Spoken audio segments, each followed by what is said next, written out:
नमस्कार दोस्तों, आज हम भारतीय संविधान के अनुच्छेद 1 से 10 पर संक्षिप्त चर्चा करेंगे। इन अनुच्छेदों में भारतीय गणराज्य की संरचना और उसकी महत्वपूर्ण बातें शामिल हैं। चलिए बिना देर किए शुरू करते हैं। अनुच्छेद 1, भारत की संप्रभुता। अनुच्छेद 1 के अनुसार भारत एक संघीय गणराज्य है और इसका क्षेत्र 2 भागों में बंटा हुआ है, भारत और राज्य। इसके अलावा भारत के राज्य और केंद्र शासित प्रदेशों की सूची भी इसमें शामिल है। अनुच्छेद 2, नए राज्यों का निर्माण। अनुच्छेद 2 के तहत संसद किसी भी समय नए राज्यों का निर्माण कर सकती है या किसी राज्य का क्षेत्र कम कर सकती है, बढ़ा सकती है या उसे जोड़ सकती है।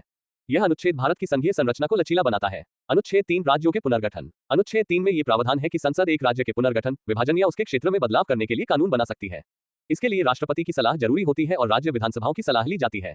अनुच्छेद 4, संविधान संशोधन। अनुच्छेद 4 के अनुसार अनुच्छेद 2 और 3 के तहत किए गए किसी भी संशोधन का असर सीधे संविधान पर होगा। इसे संविधान के हिस्से के रूप में माना जाएगा। अनुच्छेद 5, नागरिकता। अनुच्छेद 5 भारतीय नागरिकता से संबंधित है। इसके तहत 26 जनवरी 1950 को भारत में रहने वाले लोगों को भारतीय नागरिक माना जाता है, सिवाय इसके कि उन्होंने संविधान के तहत किसी अन्य नियम का पालन न किया हो। अनुच्छेद 6, पूर्ववर्ती नागरिकता। अनुच्छेद 6 उन लोगों के लिए है जो विभाजन के समय भारत में थे और जिन्होंने 1950 के बाद भारतीय नागरिकता प्राप्त की। यह पूर्ववर्ती नागरिकता की प्रक्रिया को स्पष्ट करता है। अनुच्छेद 7, पाकिस्तान से भारत की नागरिकता। अनुच्छेद 7 पाकिस्तान के उन नागरिकों के बारे में है जिन्होंने विभाजन के बाद भारत की नागरिकता प्राप्त की।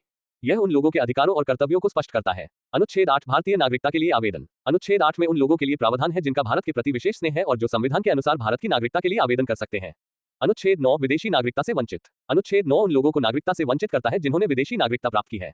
ऐसे लोग भारतीय नागरिकता का दावा नहीं कर सकते। अनुच्छेद 10, भारतीय नागरिकता की निरंतरता। अनुच्छेद 10 भारतीय नागरिकता की निरंतरता को सुनिश्चित करता है। यदि किसी भारतीय नागरिक की नागरिकता समाप्त हो जाती है तो वह एक निर्दिष्ट प्रक्रिया के अनुसार फिर से नागरिकता प्राप्त कर सकता है। तो दोस्तों, ये थे भारतीय संविधान के अनुच्छेद 1 से 10।